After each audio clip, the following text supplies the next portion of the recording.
আগে বিরল কথা নিয়ে যাও, তারপরে হ্যাঁ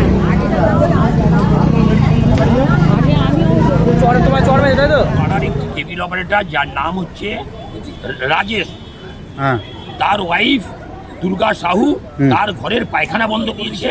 সেই ব্যাপারকে কেন্দ্র করে আমি তার সঙ্গে এসে থানায় কমপ্লেন করেছিলাম। অভিযোগ করার পর সেই অভিযোগের ভিত্তিতে পুলিশ ইনকোয়ারি করেছে। একটা চাকরির জন্য শহীদুল গাজীকে আমার মা 5,000 টাকা দিয়েছে, ঠিক আছে, অনেক দিন আগে।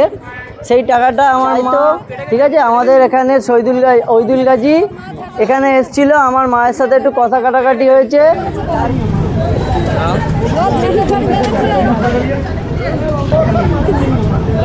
আমরা সবাই ছিল, প্রশাসনের কাছে দাবি করব 12 ঘন্টার মধ্যে 4 জন যেন অ্যারেস্ট হয় এবং যে ঘরটা ভেঙে দেওয়া হয়েছে, দেওয়াল পায়খানা বন্ধ করে দিচ্ছে, তার দেওয়াল দেওয়া হয় এবং পায়খানাটা চালু করা হয়।